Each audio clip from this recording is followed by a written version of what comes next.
Nós somos o Homo sapiens. Nossa espécie surgiu após um longo processo evolutivo que começou há milhões de anos. Mas o que sabemos hoje sobre esse processo? Sem dúvida, o homem descende do macaco. Mas como e por que o macaco se tornou homem? Achávamos que uma coisa estava certa. O macaco se ergueu sobre duas patas para sobreviver na savana. Assim, a adaptação ao meio ambiente era a força motriz da evolução. Mas hoje, numerosos fósseis começam a contradizer essa hipótese. Cientistas de várias áreas já estão chegando a uma conclusão diferente. A força motriz da evolução não é externa, mas interna ao ser humano. Uma nova teoria nasceu. Uma nova teoria que fala de uma história interna, de uma memória embutida, constantemente em ação dentro de nós. Nossas mandíbulas a confirmam. O Homo sapiens não é o fim da linha. Ainda estamos evoluindo. Mas estamos evoluindo para quê? Como será o Homo futurus, o homem que virá depois de nós? O homem do futuro.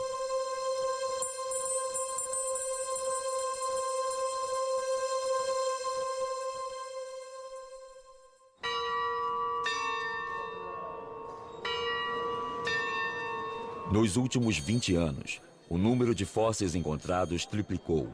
E o que revelam abala nossas convicções. A paleoantropologia está em polvorosa e toda reunião de especialistas acaba em um debate acalorado. Ao nosso redor conheciam o que nós chamamos de avaliação feita pelos pares.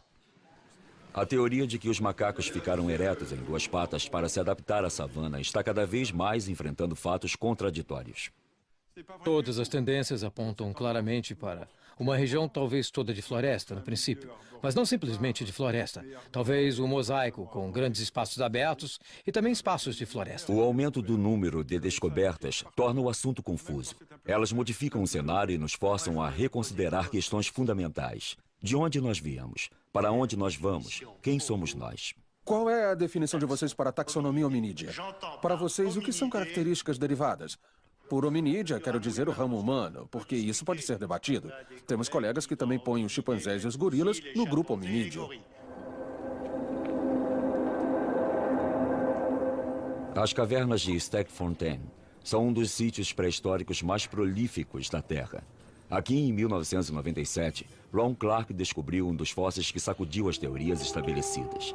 A 12 metros de profundidade, no fundo desta caverna, havia um esqueleto intacto de um ancestral distante que se transformou em pedra com o tempo.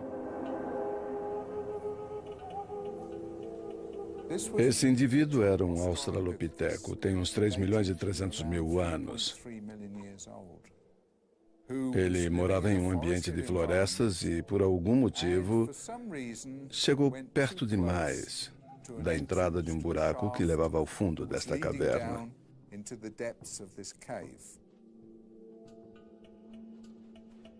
E ele não conseguiu sair. Ele pode ter sobrevivido aqui por muito tempo, até que morreu de fome. Littlefoot é o primeiro fóssil completo de um australopiteco jamais descoberto. É mais do que um macaco, mas ainda não é humano. A estrutura de seu esqueleto permitiu que os especialistas confirmassem que já ficava ereto, mas o formato de seu pé causou sensação, porque é muito mais adaptado à vida nas árvores do que na savana. O pé indica que o dedão do pé era como um polegar. Eu quero dizer, ele podia se mover um pouco para longe dos outros dedos. Ele podia fazer assim. E isso também seria útil para ajudar o indivíduo a subir em árvores.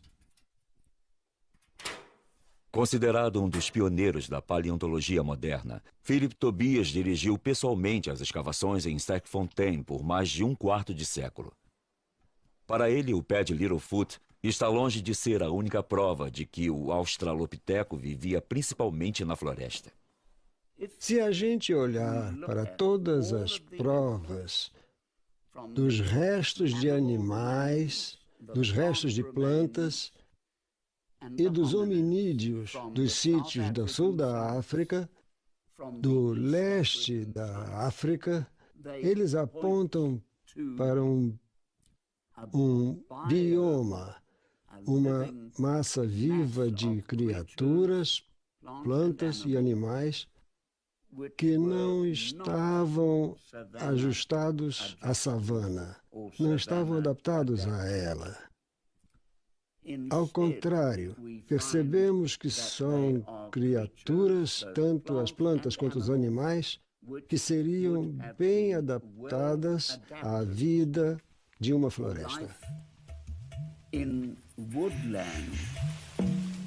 Assim, nossos ancestrais já ficavam de pé sobre duas pernas enquanto ainda viviam na floresta. Ninguém teria imaginado que isso fosse possível, porque esse fato crucial destruiria a hipótese que dominou as ideias sobre a humanização durante quase 30 anos. Por 30 anos, o Vale da Fenda, no leste da África, foi considerado o criador da humanidade, pois lá foi encontrado o maior número de fósseis de australopitecos. Foi lá que Donald John Hanson e Yves Coppens descobriram Lucy em 1974. Na época, ela era nosso ancestral ereto mais antigo. A East Side Story, ou hipótese da savana, se tornou viável na teoria. Ela afirmava que uma divisão no Grande Vale da Fenda separou os grandes macacos em dois grupos.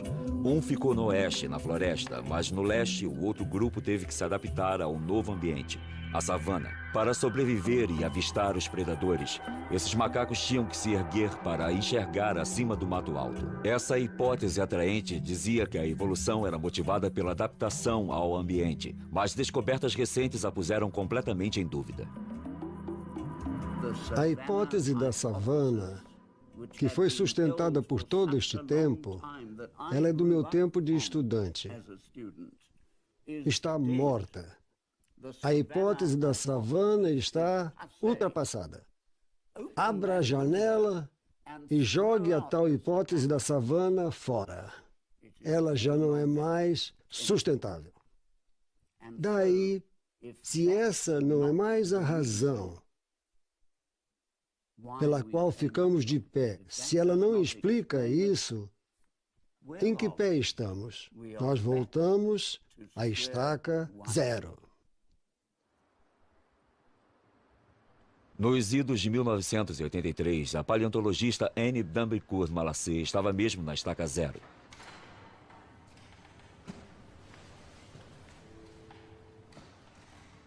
Como muitos de seus colegas, ela resolveu escrever sua dissertação sobre a evolução dos maxilares em nossos ancestrais fossilizados. Sua pesquisa exigia que repetisse um certo gesto muitas e muitas vezes. Um gesto aparentemente trivial, mas que levou a uma descoberta espantosa.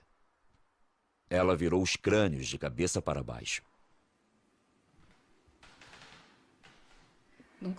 Quando colocamos o maxilar de volta em seu lugar no crânio, assim, viramos o crânio e tentamos fazer uma comparação.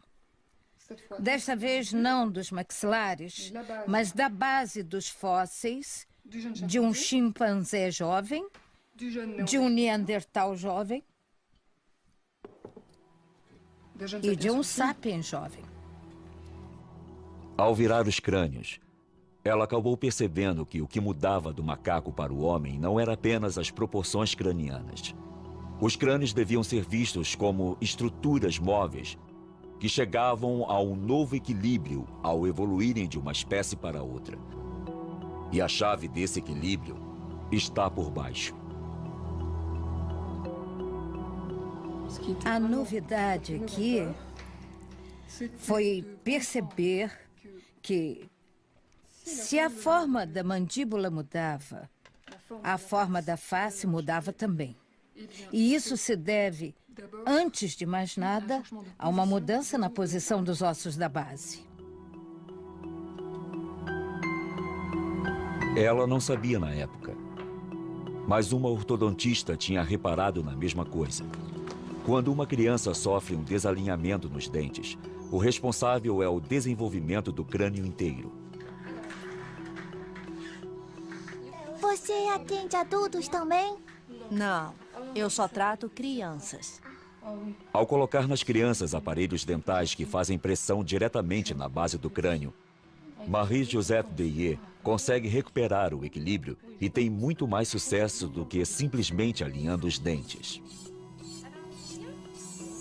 Nós tratamos crianças de 6 anos e mais jovens ainda do que isso, porque parece muito mais simples intervir nessa idade. Intervir diretamente no próprio osso, no desenvolvimento dele.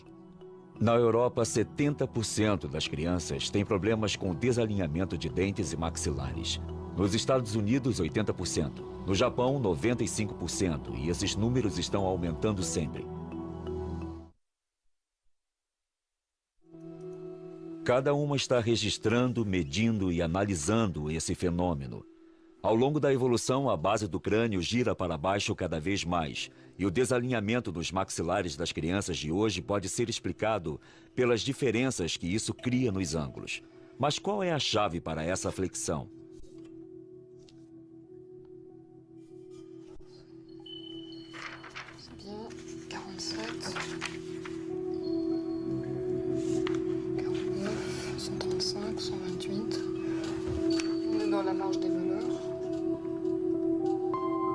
As duas chegaram à mesma conclusão.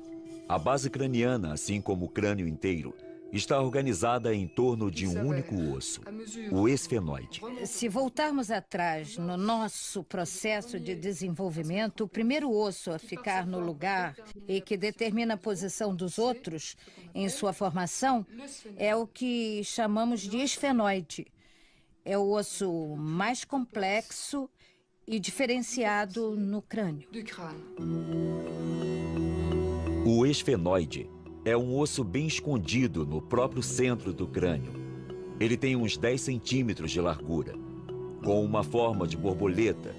Ele está no nível dos olhos, bem abaixo do cérebro.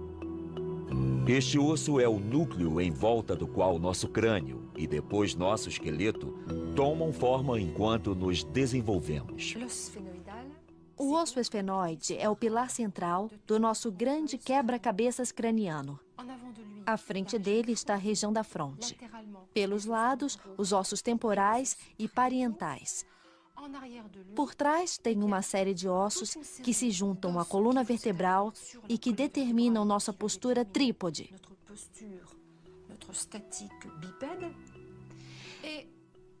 E tem uma articulação principal que une o esfenoide ao occipital. Essas articulações atuam no ato de mastigar. Elas se movem e absorvem toda a pressão, não só da mastigação, como do bipedalismo. Mesmo que tudo isto pareça sólido, a construção de cada osso obedece à mecânica de fluidos. Então, não temos simplesmente um bloco de ossos.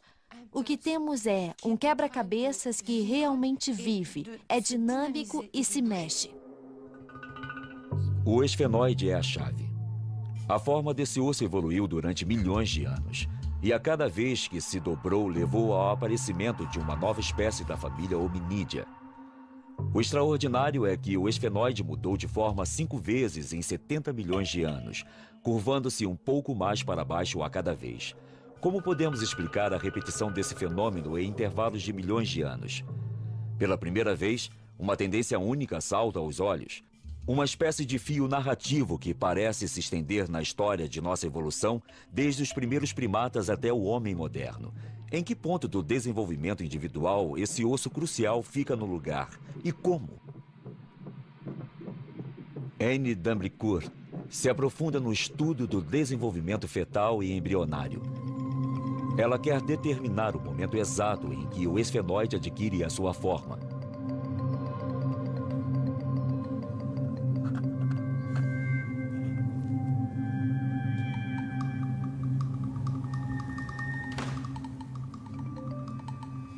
Ao examinar desde o período fetal e lendo tudo o que se escreveu, descreveu e publicou sobre isso e sobre a flexão da base, eu consegui localizar o momento em que o crânio se forma, em que a base craniana se forma.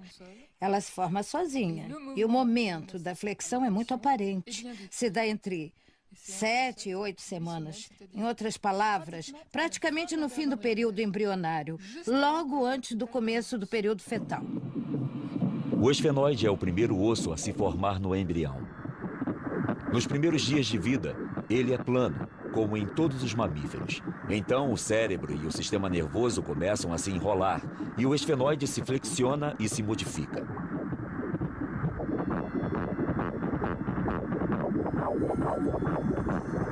Estudando o desenvolvimento desse osso em diferentes espécies de primatas, Anne Dambricourt descobriu exatamente a mesma flexão, ainda que bem menor em outras espécies do que no homem. Como se fosse provocado pela mesma força, como se em algum lugar dentro de nós houvesse uma memória de nossa espécie, uma memória do caminho que a evolução seguiu. É óbvio que existe uma memória embutida agindo, porque se não existisse essa flexão na base, que é o mais importante, não continuaria acontecendo. Se por desventura o esfenoide do embrião não se dobra, é assim que fica o crânio da criança. É claramente inviável, o cérebro mal está formado e o maxilar é grande. São proporções que lembram claramente a dos crânios arcaicos. Não tem rotação do occipital, nem vemos a flexão do esfenoide. E isso é muito característico. E o maxilar fica muito grande, não é? Olha só. Isso é bem grande. Especialmente o maxilar superior, uma estrutura muito primitiva. Sim, isto é muito característico. É um pequeno e interessante resumo da evolução humana. Se a memória deste processo tem sido transmitida por milhões de anos, então deve estar em algum lugar dentro de nós. A força motriz de nossa evolução não é externa. Parece haver uma lógica embutida agindo. De fato, nosso processo evolutivo é uma história interna que levou nossos ancestrais de há 70 milhões de anos em direção ao homem de hoje e que está nos levando em direção ao homem de amanhã. É realmente uma história interna. O meio externo só começa a agir depois. É uma influência secundária. Então, obviamente, o que se conclui desta nova abordagem, depois de mais de 20 anos, é que o ambiente tem uma influência, mas é insuficiente. Anne Dambricourt está reunindo medições para tentar chegar a uma fórmula matemática que seja responsável pela flexão da base craniana nesses milhões de anos. Ela tenta determinar os momentos sucessivos da evolução hominídea em que o esfenoide girou. As asas do esfenoide, as pequenas asas e as grandes asas que se projetam para os lados. Professor Olá, Tobias. como está você? Bem-vinda, bem-vinda. Estou tão feliz. É maravilhoso ter em você vê-lo. aqui, te encontrar de novo. Seja muito bem-vinda a Joanesburgo. Eu que agradeço, é um prazer repartir essas coisas com você.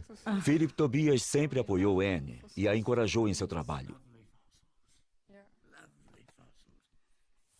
Hoje ele deu a ela acesso à sua coleção completa. Um tesouro raro que é fruto de uma vida inteira de pesquisas. Pode dar uma olhada aqui. Olha. O conidial é convexo, não côncavo. É um conidial muito grande para o hominídeo primevo. 3,5 milhões de anos de história estão nesta mesa.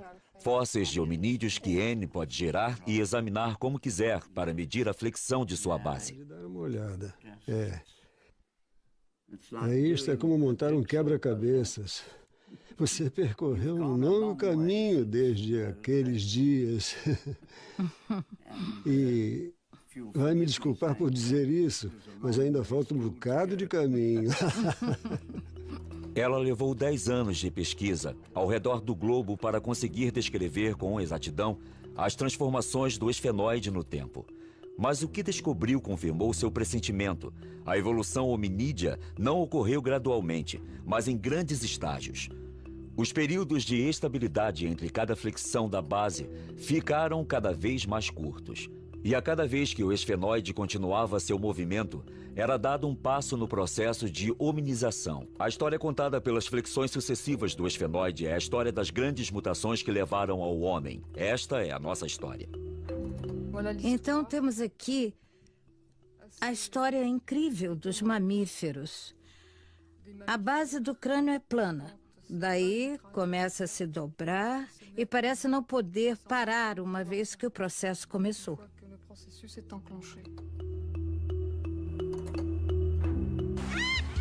Esta história começou há 60 milhões de anos.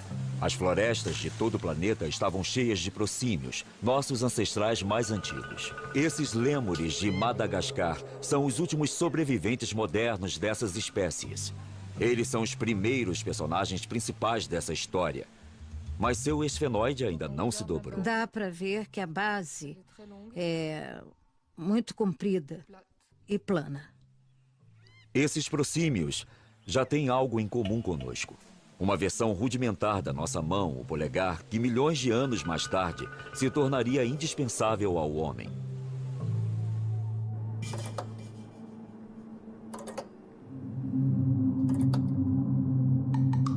Há 40 milhões de anos, o esfenoide se dobra para baixo pela primeira vez, provocando a primeira grande mutação da nossa história.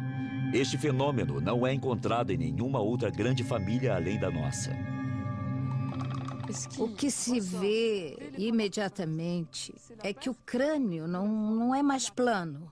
Nos símios, existe uma ligeira flexão na base. Esta é a aparência dos macacos. Centenas de espécies que por 40 milhões de anos povoaram as florestas do planeta todo.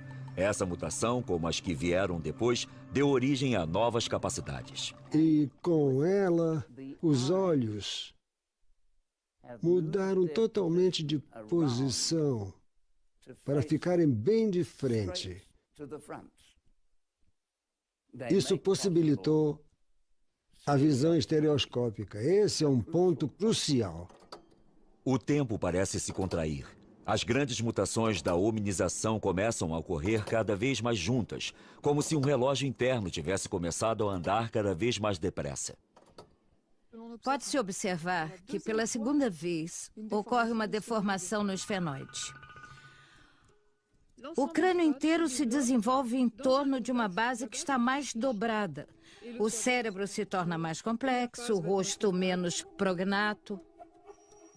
Esta é a aparência dos grandes macacos. Eles também ocupam o planeta todo. Havia dúzias de espécies, mas apenas 4 sobreviveram até a era moderna. Os chimpanzés, os gorilas, os orangotangos e os bonobos. Hoje são nossos primos vivos mais próximos. Compartilhamos mais de 98% de nossos genes com eles. A flexão de seu esfenoide permitiu que um cérebro mais complexo se desenvolvesse. Eles usam ferramentas, pensamento estratégico e mostram sinais de consciência, além de um certo senso de humor. Aí pode ter sido o início de que as primeiras demonstrações rudimentares de que uma propensão ou uma capacidade cultural anunciavam sua presença.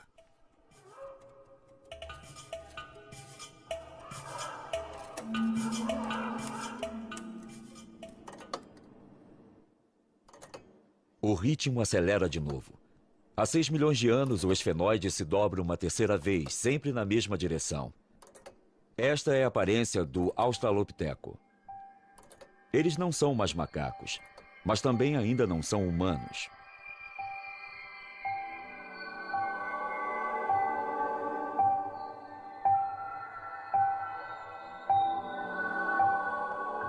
Eles nunca apoiavam o peso nos membros dianteiros, diferentemente dos grandes macacos.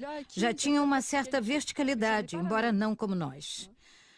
A base de sustentação deles era diferente da nossa, então eles ainda não ficavam muito firmes e, quando caminhavam, ainda não tinham o senso de balanço bípede do homem moderno.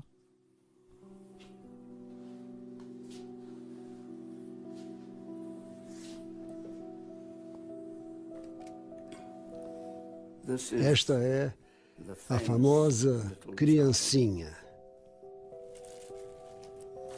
Ela tem mesmo um rostinho lindo.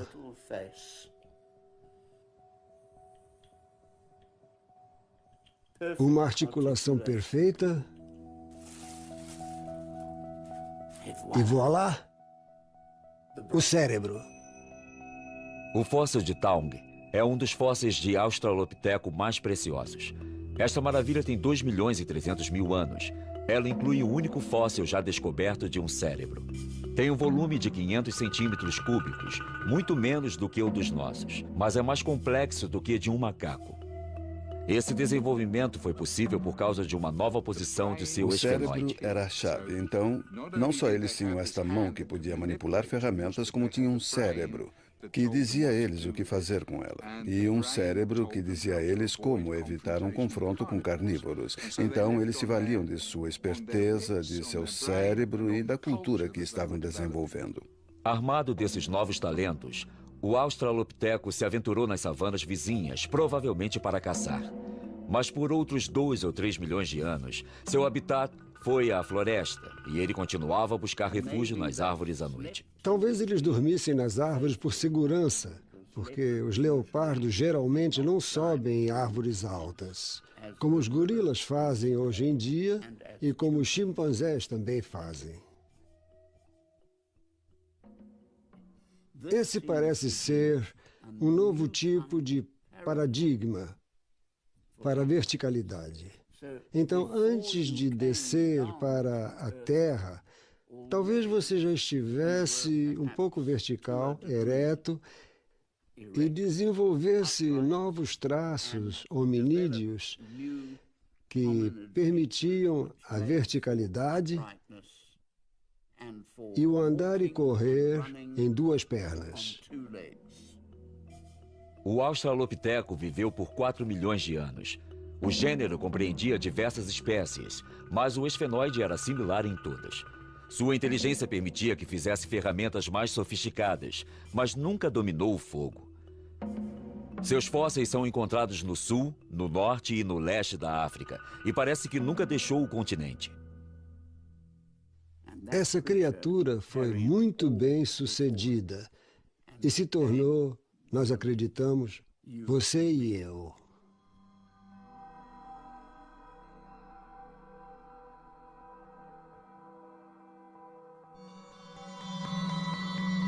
Há 2 milhões de anos, houve uma quarta contração do tempo. O esfenoide se dobra e nossos ancestrais ficam ainda mais eretos. Esta é a aparência dos que chamamos de Homo, o homem.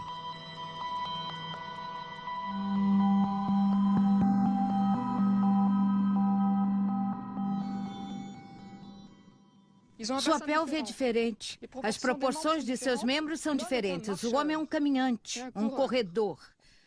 Há um novo balanço bipedal, um novo desenvolvimento psicomotor e, de novo, o mesmo padrão. A base do crânio tem um esfenoide que girou ainda mais. A coisa que muda com a primeira ocorrência do Homo é a aparição da linguagem. A nova posição de seu esfenoide aumentou ainda mais a complexidade do cérebro desses primeiros homens. Também liberou a laringe parcialmente, o que tornou a fala possível, embora nossas atuais vogais ainda estivessem fora de seu alcance. Essas mulheres são os últimos humanos que falam Khoisan, a linguagem dos bosquímanos. Foneticamente falando, é uma das linguagens mais ricas do mundo. Ela tem todos os sons que usamos e também os emitidos pelos primeiros homens.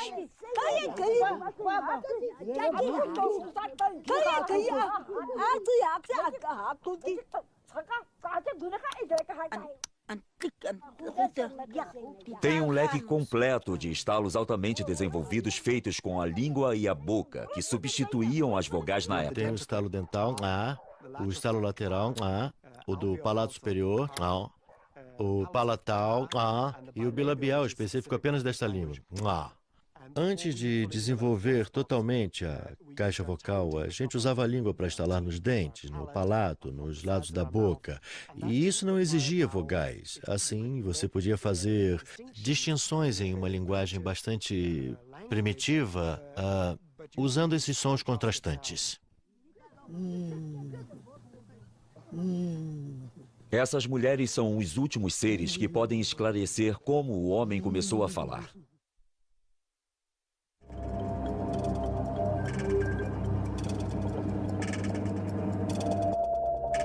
Há 160 mil anos, o relógio tocou de novo. O esfenoide se dobra uma quinta vez.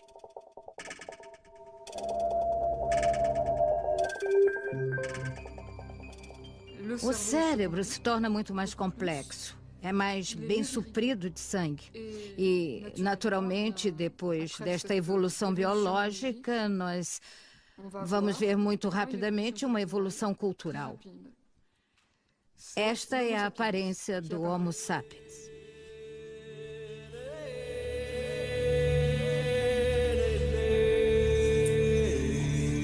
É o advento do pensamento abstrato. A ferramenta de pedra não é mais apenas útil. Às vezes, também é um objeto de valor. A arte começa a aparecer em superfícies de pedra ao redor do mundo. A pergunta é: este foi o primeiro rudimento da escrita? Isso nos aconteceu muito recentemente, mas acredito que eles falavam nisso muito tempo antes de começarem a fazer mesmo.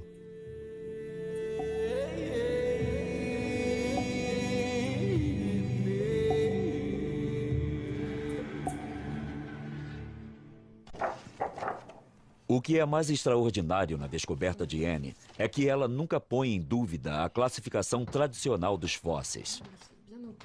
Pelo contrário, o ângulo formado pela base do crânio se torna um critério mensurável para determinar a espécie do fóssil. Por exemplo, isso permite responder à questão levantada por Toumai, um crânio fóssil com mais de 6 milhões de anos e considerado como um membro mais antigo da família humana. Então, Toumai é um australopiteco ou ainda é um macaco? Anne só tem acesso aos moldes e às fotos de Toumai, mas ela consegue fazer medições e comparar os ângulos da sua base craniana com os dos fósseis que estudou. Esta base é comprida demais para um hominídeo. É um macaco deformado. Até o momento, com estes elementos, nada nos leva a crer que seja um hominídeo. Esta nova versão de nossa história também resolve alguns dos enigmas que as teorias anteriores tinham cada vez mais dificuldade em esclarecer. Um desses enigmas é como o homem populou a Terra. Sabemos que o Homo apareceu na África há 2 milhões de anos e que a deixou para colonizar o mundo. As teorias clássicas dizem que a evolução para o Homo sapiens ocorreu novamente na África há 170 mil anos. Então o sapiens teria tido de deixar o continente uma segunda vez para repopular o mundo, e outras espécies teriam tido que desaparecer misteriosamente. Este fóssil não é mais de um Homo erectus, é muito moderno. Ainda assim, toda a parte superior do rosto, a abóboda e tudo que constitui o cérebro deste feto, da criança e do adulto, ainda é arcaico. A estrutura frontal também é arcaica. Vejam só isso aqui. Isso fica bem claro no formato da parte posterior. Ela é bem arcaica, pouco arredondada. Também acho que é uma indicação bastante clara. Não só por essa forma, mas também por este ângulo. Aqui temos 2 precursores do homem moderno, porque o homem continuou a evoluir depois de emigrar e de se estabelecer em diferentes regiões do planeta. Isso explica a existência dos Dalis na Ásia e dos Neandertais em outros lugares. Existem 2 histórias diferentes.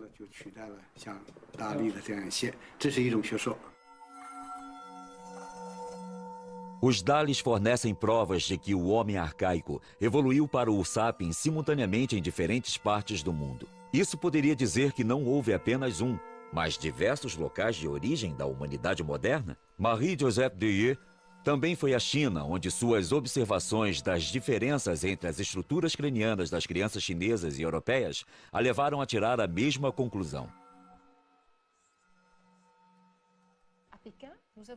Em Pequim, vimos crianças mais velhas que pareciam ter a mesma malformação, mas foram tratadas em tempo recorde. Isso não pode ser explicado pelos aparelhos e procedimentos usados. É mais provável que haja alguma diferença na estrutura e no desenvolvimento do crânio que as torna mais fáceis de tratar.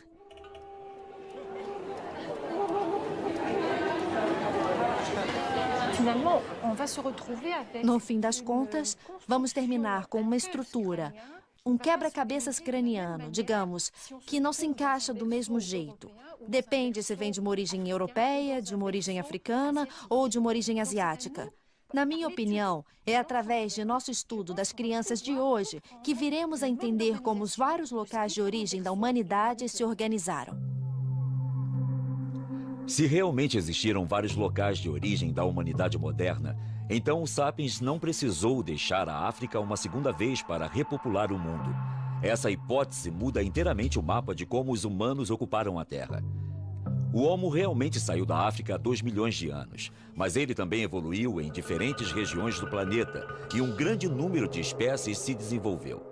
Algumas delas, como o Neandertal na Europa e o Sinantropo na Ásia, desapareceram sem deixar descendentes. Mas outras, na África e na Ásia, deram origem aos humanos modernos simultaneamente. Então, como podemos explicar a lógica que leva o esfenoide e o crânio a mudar no mesmo modo no planeta inteiro? O que permite que essa memória exista e seja repassada? Hoje em dia, o campo da genética está dando respostas aos paleontologistas.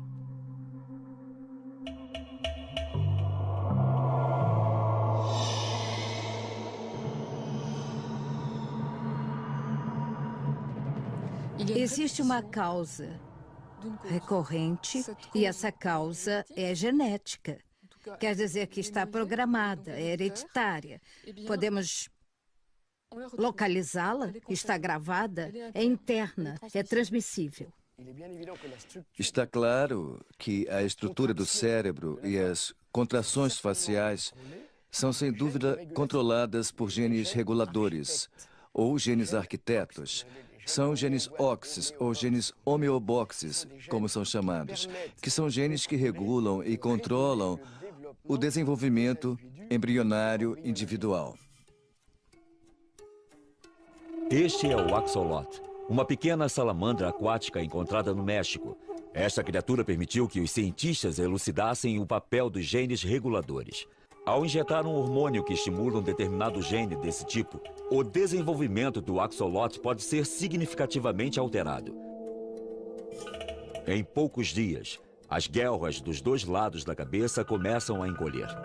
Encolhem cada vez mais e desaparecem.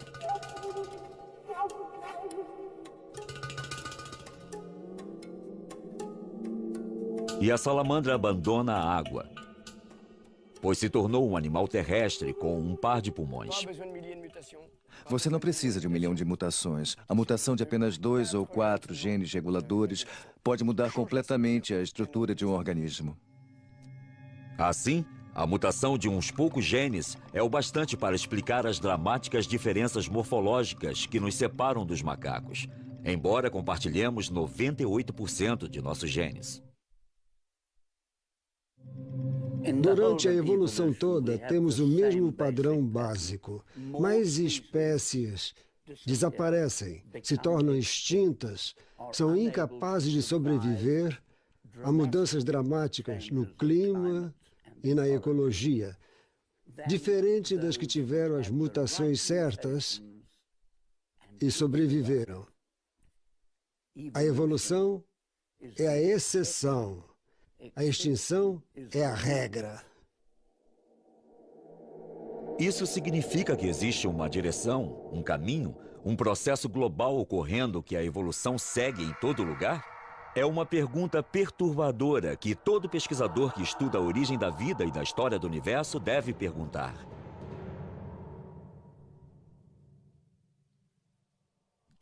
E sou convencido de que a história da vida se deu do mesmo modo como a simples matéria inerte evoluiu para a mais complicada. A melhor prova que temos é que todos os fósseis dos primeiros 3 bilhões de anos são unicelulares. E que temos que esperar até o 4º bilhão para achar fósseis pluricelulares. Criaturas vivas que eram multicelulares. E a regra geral do nosso universo está escrita tanto na terra quanto no céu, na história da vida e na história do homem. Portanto, há regras gerais, como a da complexidade crescente que regula o universo, a matéria e a vida. São leis que operam no meio das mudanças e que determinam a história humana, assim como a do nosso universo.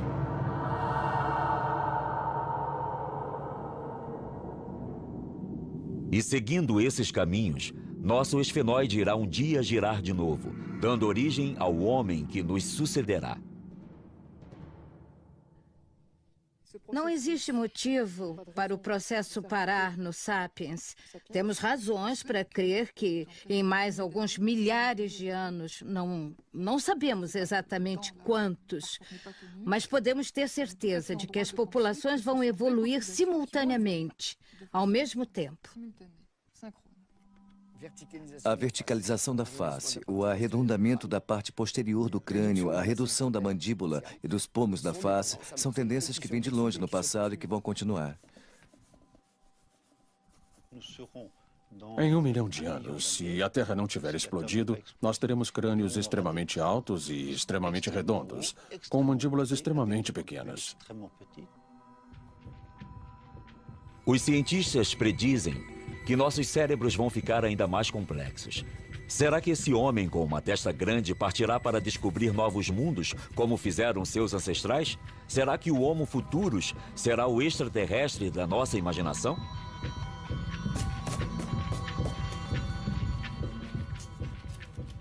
Podemos também imaginar um monte de aparelhos eletrônicos que serão colocados na nossa pele, por baixo da pele, dentro dos nossos órgãos, junto de nossos órgãos ou que os substituirão. Pela primeira vez desde que a vida começou, uma criatura, o ser humano, pode ser capaz de influir em sua própria evolução. Com o poder que a ciência deu ao homem para intervir no âmago de suas próprias células, ele tentará dirigir o rumo de sua história interna? O Sapiens dará ao Homo Futurus tempo suficiente para sucedê-lo?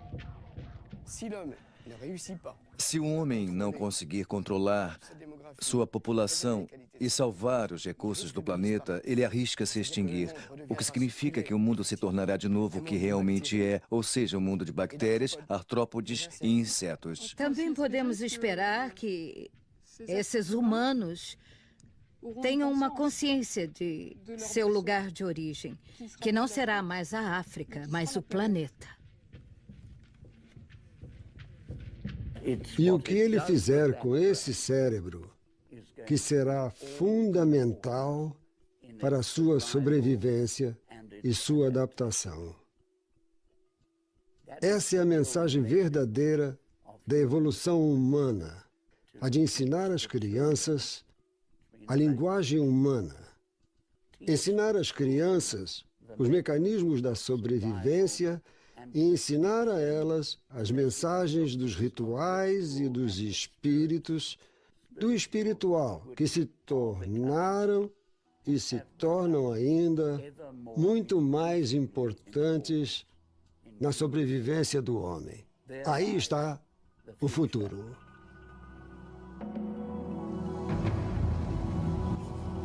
Nós somos sapiens.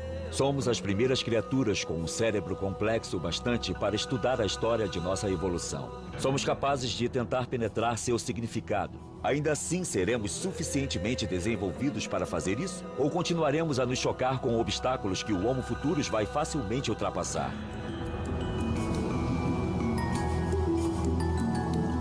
Versão brasileira Audiocorp.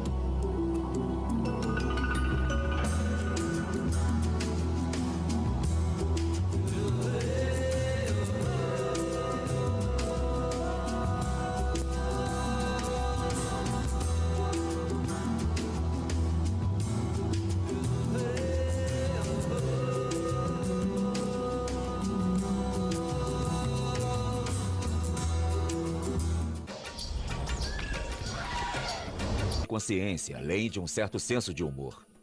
Aí pode ter sido o início de que as primeiras demonstrações rudimentares de que uma propensão ou uma capacidade cultural anunciavam sua presença.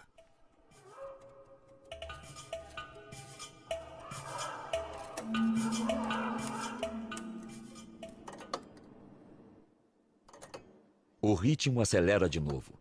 Há 6 milhões de anos, o esfenoide se dobra uma terceira vez, sempre na mesma direção. Esta é a aparência do Australopiteco. Eles não são mais macacos, mas também ainda não são humanos.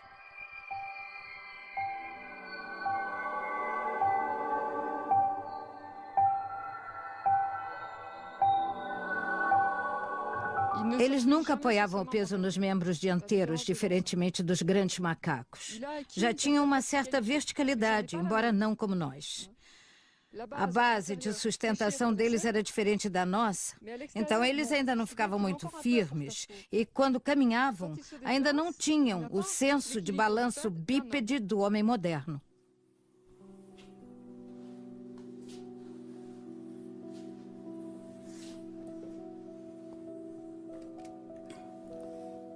Esta é a famosa criancinha.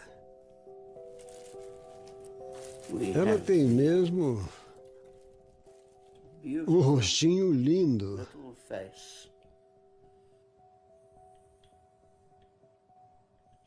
Uma articulação perfeita. E voilá! O cérebro. O fóssil de Taung é um dos fósseis de Australopiteco mais preciosos. Esta maravilha tem 2 milhões e 300 mil anos. Ela inclui o único fóssil já descoberto de um cérebro. Tem um volume de 500 centímetros cúbicos, muito menos do que o dos nossos, mas é mais complexo do que de um macaco. Esse desenvolvimento foi possível por causa de uma nova posição de seu esfenoide. O cérebro era a chave. Então, não só eles tinham esta mão que podia manipular ferramentas, como tinham um cérebro que dizia a eles o que fazer com ela. E um cérebro que dizia a eles como evitar um confronto com carnívoros. Então, eles se valiam de sua esperteza, de seu cérebro e da cultura que estavam desenvolvendo. Armado desses novos talentos, o Australopiteco se aventurou nas savanas vizinhas, provavelmente para caçar. Mas por outros 2 ou 3 milhões de anos, seu habitat foi a floresta e ele continuava a buscar refúgio nas árvores à noite. Talvez eles dormissem nas árvores por segurança, porque os leopardos geralmente... Nós viemos. Para onde nós vamos? Quem somos nós? Qual é a definição de vocês para a taxonomia hominídea? Para vocês, o que são características derivadas? Por hominídea, quero dizer o ramo humano, porque isso pode ser debatido. Temos colegas que também põem os chimpanzés e os gorilas no grupo hominídeo. As cavernas de Stegfontein são um dos sítios pré-históricos mais prolíficos da Terra. Aqui, em 1997, Ron Clark descobriu um dos fósseis que sacudiu as teorias estabelecidas. A 12 metros de profundidade, no fundo desta caverna, havia um esqueleto intacto de um ancestral distante que se transformou em pedra com o tempo. Esse indivíduo era um australopiteco, tem uns 3 milhões e 300 mil anos. Ele morava em um ambiente de florestas e, por algum motivo, chegou perto demais da entrada de um buraco que levava ao fundo desta caverna.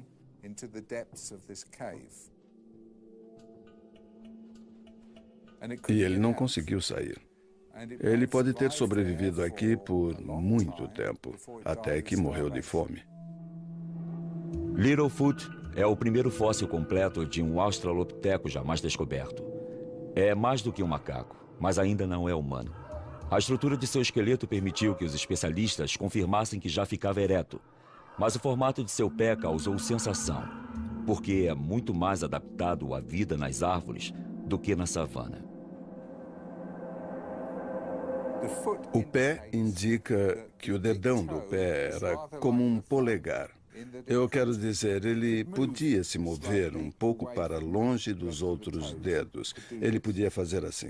E isso também seria útil para ajudar o indivíduo a subir em árvores. Considerado um dos pioneiros da paleontologia moderna, Philip Tobias dirigiu pessoalmente as escavações em Stegfontein por mais de um quarto de século. Para ele, o pé de Littlefoot está longe de ser a única prova de que o australopiteco vivia principalmente na floresta.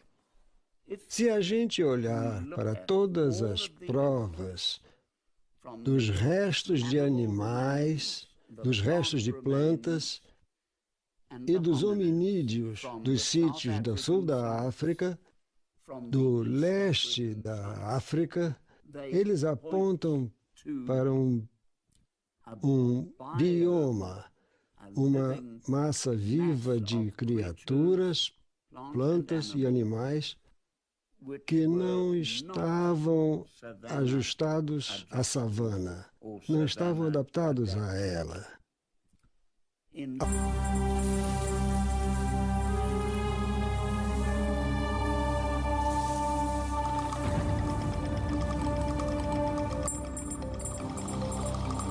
Nós somos o Homo sapiens. Nossa espécie surgiu após um longo processo evolutivo que começou há milhões de anos. Mas o que sabemos hoje sobre esse processo? Sem dúvida, o homem descende do macaco. Mas como e por que o macaco se tornou homem? Achávamos que uma coisa estava certa. O macaco se ergueu sobre duas patas para sobreviver na savana. Assim, a adaptação ao meio ambiente era a força motriz da evolução. Mas hoje, numerosos fósseis começam a contradizer essa hipótese. Cientistas de várias áreas já estão chegando a uma conclusão diferente. A força motriz da evolução não é externa, mas interna ao ser humano. Uma nova teoria nasceu. Uma nova teoria que fala de uma história interna, de uma memória embutida, constantemente em ação dentro de nós. Nossas mandíbulas a confirmam. O Homo sapiens não é o fim da linha. Ainda estamos evoluindo. Mas estamos evoluindo para quê?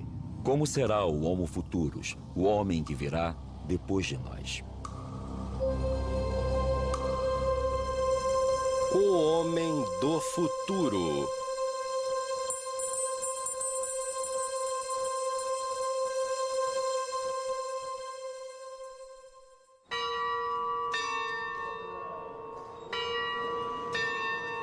Nos últimos 20 anos, o número de fósseis encontrados triplicou. E o que revelam abala nossas convicções. A paleoantropologia está em polvorosa e toda reunião de especialistas acaba em um debate acalorado. Ao nosso redor conheciam o que nós chamamos de avaliação feita pelos pares. A teoria de que os macacos ficaram eretos em duas patas para se adaptar à savana está cada vez mais enfrentando fatos contraditórios. Todas as tendências apontam claramente para uma região talvez toda de floresta, no princípio, mas não simplesmente de floresta. Talvez um mosaico com grandes espaços abertos e também espaços de floresta. O aumento do número de descobertas torna o assunto confuso. Elas modificam o cenário e nos forçam a reconsiderar questões fundamentais. De onde nós viemos? Para onde nós vamos? Quem somos nós? Qual é a definição de vocês para a taxonomia hominídea? Para vocês, o que são características derivadas? Por hominídea, quero dizer o ramo humano, porque isso pode ser debatido. Temos colegas que também põem os chimpanzés e os gorilas no grupo hominídeo. As cavernas de Stegfontein são um dos sítios pré-históricos mais prolíficos da Terra. Aqui, em 1997, Ron Clark descobriu um dos fósseis que sacudiu as teorias estabelecidas. Você atende adultos também? Não, eu só trato crianças. Ao colocar nas crianças aparelhos dentais que fazem pressão diretamente na base do crânio, Marie-Joseph Deyer consegue recuperar o equilíbrio e tem muito mais sucesso do que simplesmente alinhando os dentes. Nós tratamos crianças de 6 anos e mais jovens ainda do que isso, porque parece muito mais simples intervir nessa idade. Intervir diretamente no próprio osso, no desenvolvimento dele. Na Europa, 70% das crianças têm problemas com desalinhamento de dentes e maxilares. Nos Estados Unidos, 80%. No Japão, 95%. E esses números estão aumentando sempre. Cada uma está registrando, medindo e analisando esse fenômeno. Ao longo da evolução, a base do crânio gira para baixo cada vez mais, e o desalinhamento dos maxilares das crianças de hoje pode ser explicado pelas diferenças que isso cria nos ângulos. Mas qual é a chave para essa flexão?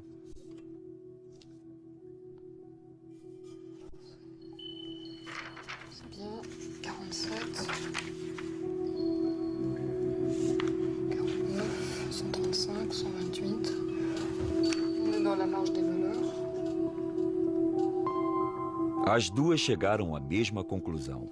A base craniana, assim como o crânio inteiro, está organizada em torno de um único osso, o esfenoide. Se voltarmos atrás no nosso processo de desenvolvimento, o primeiro osso a ficar no lugar e que determina a posição dos outros em sua formação é o que chamamos de esfenoide.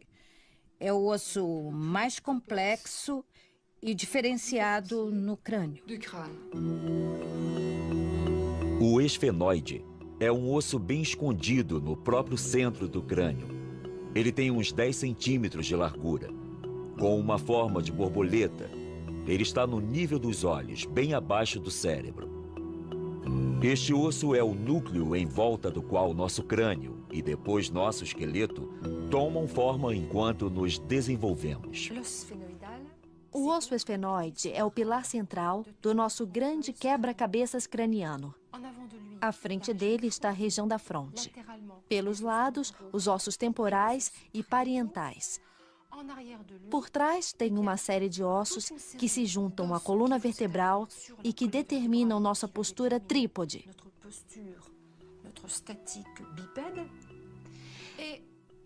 E tem uma articulação principal que une o esfenoide ao occipital.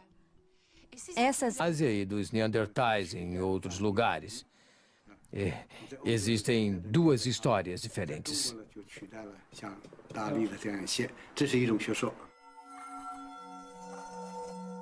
Os Dalis fornecem provas de que o homem arcaico evoluiu para o sapiens simultaneamente em diferentes partes do mundo. Isso poderia dizer que não houve apenas um, mas diversos locais de origem da humanidade moderna. Marie-Joseph Deye também foi à China, onde suas observações das diferenças entre as estruturas cranianas das crianças chinesas e europeias a levaram a tirar a mesma conclusão. Em Pequim, vimos crianças mais velhas que pareciam ter a mesma má formação, mas foram tratadas em tempo recorde. Isso não pode ser explicado pelos aparelhos e procedimentos usados. É mais provável que haja alguma diferença na estrutura e no desenvolvimento do crânio que as torna mais fáceis de tratar.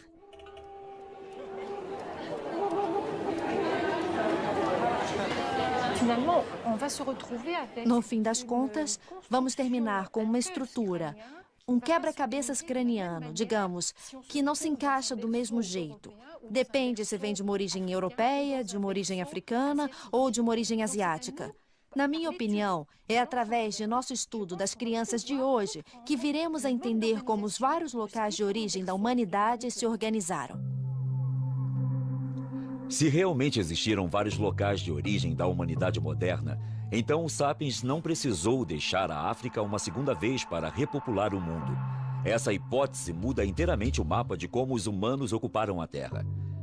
O Homo realmente saiu da África há 2 milhões de anos, mas ele também evoluiu em diferentes regiões do planeta e um grande número de espécies se desenvolveu.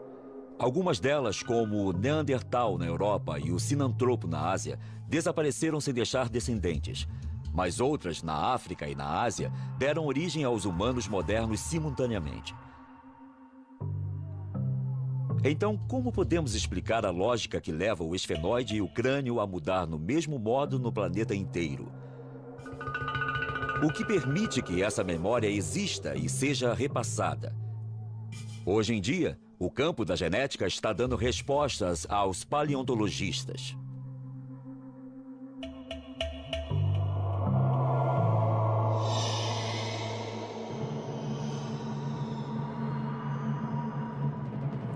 Existe uma causa recorrente e essa causa é genética. Quer dizer que está programada, é hereditária. Podemos localizá-la, está gravada em tempo. É o advento do pensamento abstrato. A ferramenta de pedra não é mais apenas útil. Às vezes, também é um objeto de valor. A arte começa a aparecer em superfícies de pedra ao redor do mundo. A pergunta é: Este foi o primeiro rudimento da escrita. Isso nos aconteceu muito recentemente, mas acredito que eles falavam nisso muito tempo antes de começarem a fazer mesmo.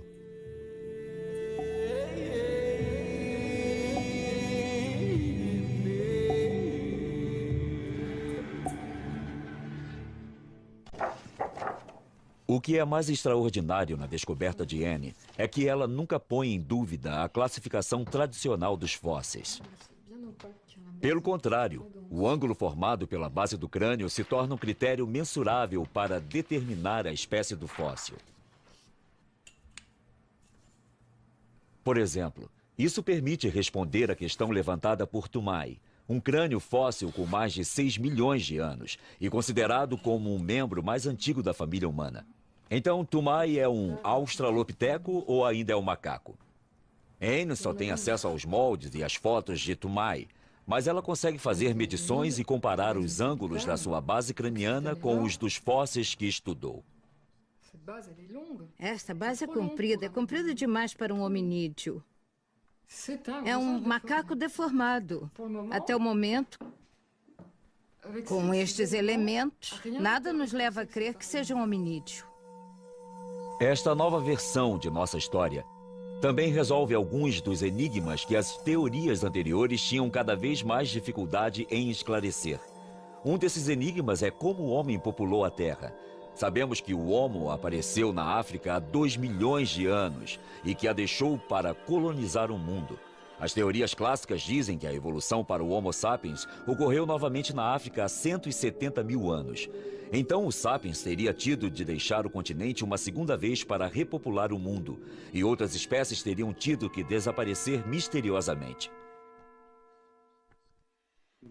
Este fóssil não é mais de um Homo erectus, é muito moderno. Ainda assim, toda a parte superior do rosto, a abóboda e tudo que constitui o cérebro deste feto, da criança e do adulto, ainda é arcaico. A estrutura frontal também é arcaica. Vejam só isso aqui. Isso fica bem claro no formato da parte posterior. Ela é bem arcaica. São um dos sítios pré-históricos mais prolíficos da Terra. Aqui em 1997, Ron Clark descobriu um dos fósseis que sacudiu as teorias estabelecidas. A 12 metros de profundidade, no fundo desta caverna, havia um esqueleto intacto de um ancestral distante que se transformou em pedra com o tempo. Esse indivíduo era um australopiteco, tem uns 3 milhões e 300 mil anos.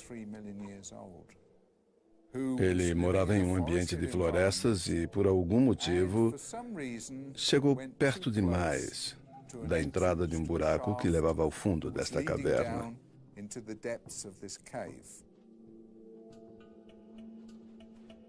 E ele não conseguiu sair. Ele pode ter sobrevivido aqui por muito tempo, até que morreu de fome. Littlefoot é o primeiro fóssil completo de um australopiteco jamais descoberto. É mais do que um macaco, mas ainda não é humano. A estrutura de seu esqueleto permitiu que os especialistas confirmassem que já ficava ereto, mas o formato de seu pé causou sensação, porque é muito mais adaptado à vida nas árvores do que na savana. O pé indica que o dedão do pé era como um polegar. Eu quero dizer, ele podia se mover um pouco para longe dos outros dedos. Ele podia fazer assim. E isso também seria útil para ajudar o indivíduo a subir em árvores. Considerado um dos pioneiros da paleontologia moderna, Philip Tobias dirigiu pessoalmente as escavações em Sterkfontein por mais de um quarto de século.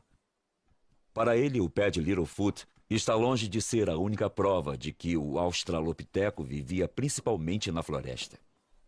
Se a gente olhar para todas as provas dos restos de animais, dos restos de plantas e dos hominídeos dos sítios do sul da África, do leste da África, eles apontam para um bioma, uma massa viva de criaturas plantas e animais que não estavam ajustados à savana, não estavam adaptados a ela. Ao contrário, percebemos que são criaturas, tanto as plantas quanto os animais, que seriam bem adaptadas à vida de uma floresta. Assim, nossos ancestrais já ficavam de pé sobre duas pernas enquanto ainda viviam na floresta. Uma articulação principal que une o esfenoide ao occipital. Essas articulações atuam no ato de mastigar. Elas se movem e absorvem toda a pressão, não só da mastigação, como do bipedalismo.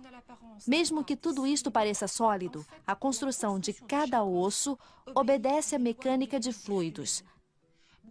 Então, não temos simplesmente um bloco de ossos. O que temos é um quebra-cabeças que realmente vive, é dinâmico e se mexe. O esfenoide é a chave. A forma desse osso evoluiu durante milhões de anos. E a cada vez que se dobrou, levou ao aparecimento de uma nova espécie da família Hominídea. O extraordinário é que o esfenoide mudou de forma 5 vezes em 70 milhões de anos, curvando-se um pouco mais para baixo a cada vez. Como podemos explicar a repetição desse fenômeno em intervalos de milhões de anos? Pela primeira vez, uma tendência única salta aos olhos. Uma espécie de fio narrativo que parece se estender na história de nossa evolução desde os primeiros primatas até o homem moderno. Em que ponto do desenvolvimento individual esse osso crucial fica no lugar? E como? Anne Dambricourt se aprofunda no estudo do desenvolvimento fetal e embrionário. Ela quer determinar o momento exato em que o esfenoide adquire a sua forma.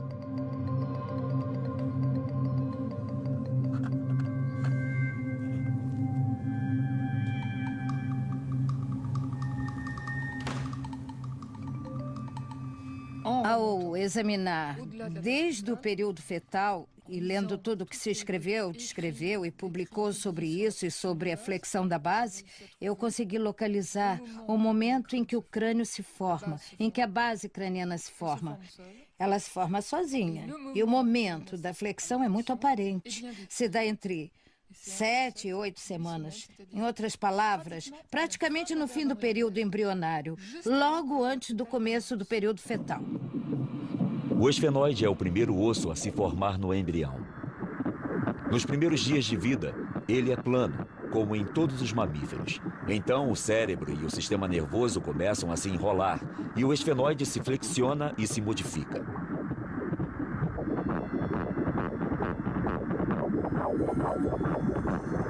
Estudando o desenvolvimento desse osso em diferentes espécies de primatas, Anne Dambricourt descobriu exatamente a mesma flexão, ainda que bem menor em outras espécies do que no homem. Como se fosse provocado pela mesma força, como se em algum lugar dentro de nós houvesse uma memória de nossa espécie, uma memória do Os Dalis fornecem provas de que o homem arcaico evoluiu para o sapiens simultaneamente em diferentes partes do mundo. Isso poderia dizer que não houve apenas um, mas diversos locais de origem da humanidade moderna? Marie-Joseph Deye também foi à China, onde suas observações das diferenças entre as estruturas cranianas das crianças chinesas e europeias a levaram a tirar a mesma conclusão. Em Pequim, vimos crianças mais velhas que pareciam ter a mesma malformação, mas foram tratadas em tempo recorde. Isso não pode ser explicado pelos aparelhos e procedimentos usados. É mais provável que haja alguma diferença na estrutura e no desenvolvimento do crânio que as torna mais fáceis de tratar.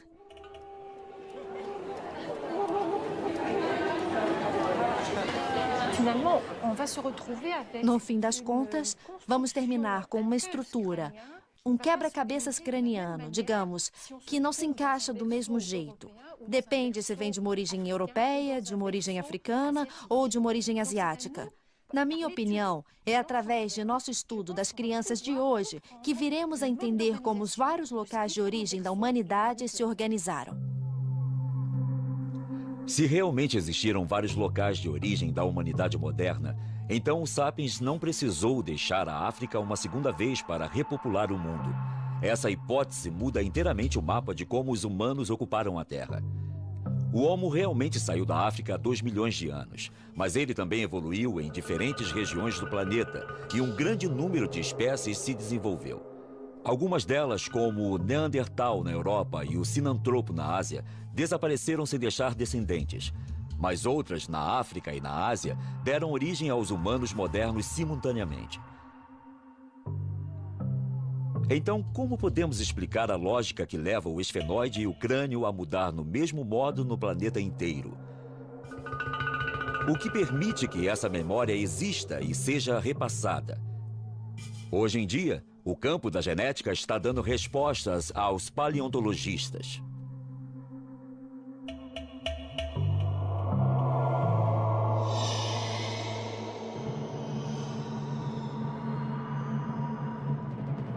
Existe uma causa recorrente e essa causa é genética.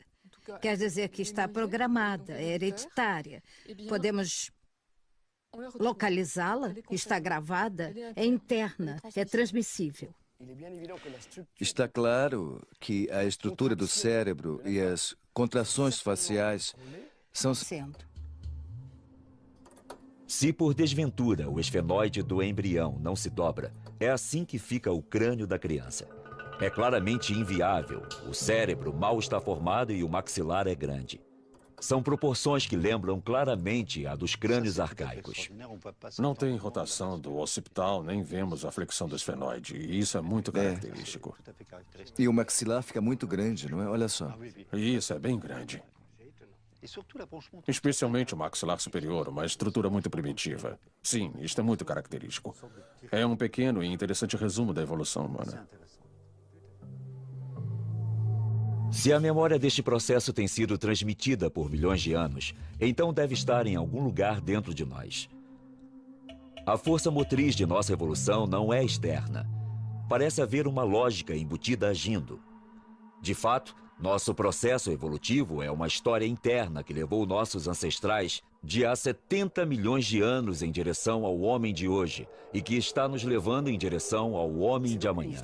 É realmente uma história interna. O meio externo só começa a agir depois. É uma influência secundária. Então, obviamente, o que se conclui desta nova abordagem, depois de mais de 20 anos, é que o ambiente tem uma influência, mas é insuficiente. Anne Dambricourt está reunindo medições para tentar chegar a uma fórmula matemática que seja responsável pela flexão da base craniana nesses milhões de anos. Ela tenta determinar os momentos sucessivos da evolução hominídea em que o esfenoide girou. As asas do esfenoide, as pequenas asas e as grandes asas que se projetam para os lados. Professor Olá, Tobias. como está você? Bem-vinda, bem-vinda. Estou tão feliz. É maravilhoso em ter você vê-lo. aqui, te encontrar de novo. Seja muito bem-vinda a Joanesburgo.